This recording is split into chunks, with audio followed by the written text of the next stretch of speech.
America Bangladeshi अवाम के साथ खड़ा है। मैथ्यू मिलर की जानिब से कहा गया है बांग्लादेश की सूरत हाल का जायजा ले रहे हैं। तर्जमान अमरीकी महकमा खारजा की जानिब से बयान सामने आया है। बांग्लादेश में गुज़श्ता कई दिनों के दौरान मुतादिद जानें ज़ाया हुई हैं। मजीद भी कहा कि बांग्लादेश में अबूरी हुकूमत के क़याम का खैर मकदम करते हैं। आपको आगाह किया जा रहा है मैथ्यू मिलर की जानिब से यह बयान सामने आया, जिसमें मजीद कहा कि तमाम फरीक सब्र तहम्मुल का मुज़ाहिरा करें। अमरीका बांग्लादेशी अवाम के साथ खड़ा है, बांग्लादेश की सूरत हाल का जायजा ले रहे हैं।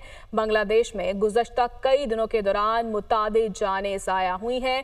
मैथ्यू मिलर की जानिब से मजीद भी कहा कि बांग्लादेश में अबूरी हुकूमत के क़याम का खैर मकदम करते हैं। तमाम फरीक सब्र तहम्मुल का मुज़ाहिरा करें। अमेरिका बांग्लादेशी अवाम के साथ खड़ा है। मैथ्यू मिलर की जानिब से ये कहा गया है बांग्लादेश की सूरत हाल का जायजा ले रहे हैं। बांग्लादेश में गुज़श्ता कई दिनों के दौरान मुतादिद जानें ज़ाया हुई हैं। बांग्लादेश में अबूरी हुकूमत के क़याम का खैर मकदम करते हैं।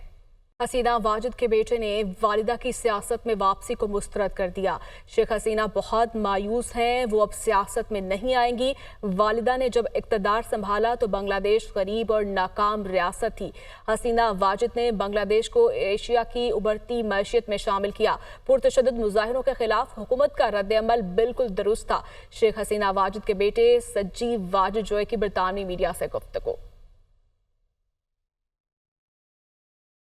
शेख हसीना वाजिद का बरतानिया में सियासी पनाह लेने का फैसला। तर्जमान बरतानवी वज़ीर-ए-आज़म का बयान सामने आ गया है। हमें बांग्लादेश में हालिया पुरतशद्दुद वाक़यात पर गहरी तशवीश है। तलबा, बच्चों और कानून नाफिज करने वाले अफसरान समेत दीगर अफराद ने जानें दी।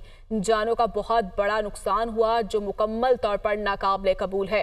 मुतालिबा करते हैं जमहूरियत की बालादस्ती हो और लोगों के लिए अमन और सलामती के अमल को तेज़ किया जाए। तर्जमान बरतानवी वज़ीर-ए-आज़म की जानिब से ये बयान सामने आया है। ज़रूरी है बांग्लादेश अपने जमहूरी रास्ते पर गामजन रहे। तर्जमान जर्मन वज़ारत ख़ारिजा का बांग्लादेश की मौजूदा सूरत हाल पर रद्द-ए-अमल। बांग्लादेश में अबूरी हुकूमत की तश्कील जमहूरी और जामिया होनी चाहिए। व्हाइट हाउस बांग्लादेशी फ़ौज का तहम्मुल फ़रीक़ैन को मज़ीद तशद्दुद से बाज रहने की तरकीब काबिल तारीफ़ है। व्हाइट हाउस की जानिब से यह बयान जारी किया गया है।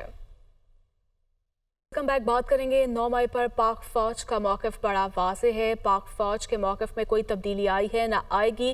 बयानिया बनाने वाले फ़ौज और अवाम में दरार डालना चाहते हैं। DGI-SPR लेफ्टिनेंट जनरल अहमद शरीफ चौधरी प्रेस कॉन्फ्रेंस कर रहे थे। 9 मई है जिसके बारे में आपने अनाउंस किया था। फ़ौज का एक वाज़ेह मौक़िफ़ था कि जब तक माफ़ी नहीं मांगी जाती जिन्होंने ये किया उस वक़्त तक उनके साथ बात नहीं होगी। बड़े बड़े एंकर ये खबरें दे रहे हैं कि कोई गैर सियासी लोग जो है वो बातचीत कर रहे हैं उस जमात के सरबराह के साथ जो कि 9 मई में मुलव्वस थी और कोई डील की बातें हो रही हैं। इस पे लेटेस्ट अपडेट क्या है? क्या फ़ौज ने अपना कोई मौक़िफ़ नरम किया है? क्योंकि दूसरी तरफ से भी स्टेटमेंट्स जो है ना वो कोई मिली जुली आ रही हैं, कोई नरम स्टेटमेंट्स दूसरी तरफ से भी आ रही हैं जो कि ये ज़ाहिर करती हैं कि उन्होंने अपने मौक़िफ़ में कुछ नरमी पैदा की है। तो इस पर ज़रा वाज़ह कर दें कि इस वक्त फ़ौज क्या स्टांस है इसके ऊपर। देखिए इस मौजू पे जो फ़ौज का बड़ा वाज़ेह मौक़िफ़ है जो 7 मई की ISPR की प्रेस कॉन्फ्रेंस थी उसमें यह बयान किया गया था। ना उसमें कोई तब्दीली आई है और ना ही आएगी। जो भी शख्स चाहे वो मुल्क में हो चाहे वो मुल्क से बाहर हो, किसी रुतबे पे हो, किसी ओहदे पे हो, कोई उसका मकाम, अगर वो अफवाज पाकिस्तान के ख़िलाफ़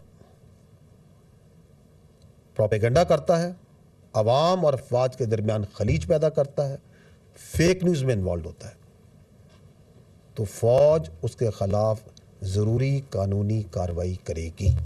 फ़ौज किसी खास सियासी सोच, मजहब या मसले को लेकर नहीं चल रही। क्या तनकीद की वजह से तालीम और सेहत का काम करना छोड़ दें?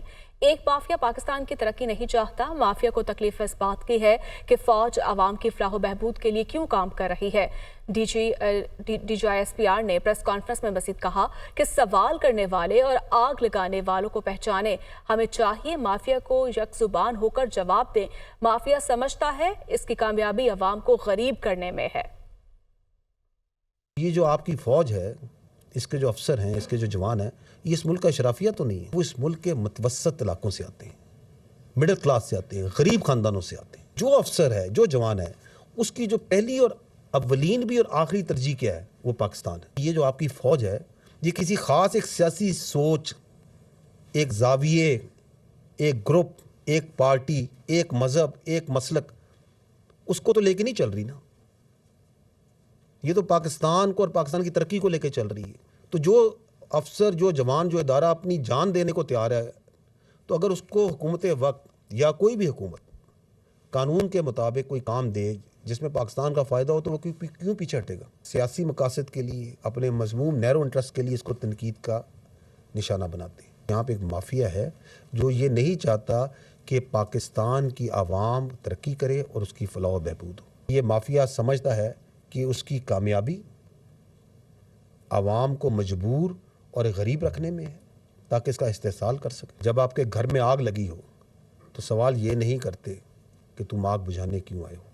وہ یہ سوال ضرور کرے گا جس نے یہ آگ لگائی ہے. سوال کو کرنے والے کو اور اس آگ کو لگانے والے کو پہچانیے، اور ہمیں یہ چاہیے کہ ہم اسے پہچانیے، اس مافیا کو پہچانیے اور اس کو یک زبان ہو کر ایک جواب